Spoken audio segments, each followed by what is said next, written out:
Bonjour à tous, je vais vous montrer comment accéder à la liste des capteurs dans votre Navnet TZ Touch XL et surtout comment renommer celle-ci et lui donner un petit surnom pour la retrouver et notamment lorsque vous avez beaucoup de TZ en réseau.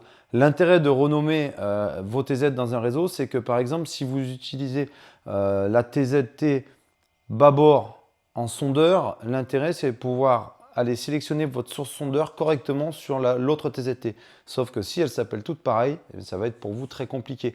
Intérêt aussi, c'est de bien pouvoir reconnaître votre TZT maître quand vous partagez une licence cartographique, par exemple, avec deux TZT sur un poste de pilotage, une TZT au fly ou des systèmes un petit peu complexes. Donc pour cela, c'est très simple. Furuno, paramètres, installation. Ici, vous allez chercher capteur de données.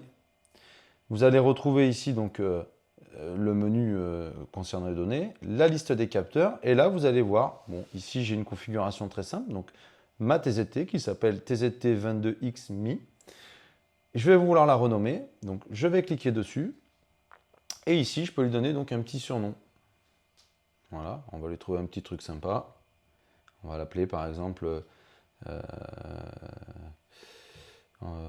si c'est la TZT, allez on va dire que c'est la TZT qui a la source sondeur. On peut même lui mettre par exemple le TZT. Voilà, on peut lui donner TZT sondeur.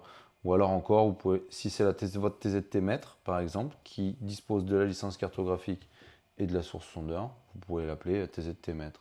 Et donc maintenant, quand je vais revenir dans ma liste des capteurs, je vais la retrouver, TZT maître.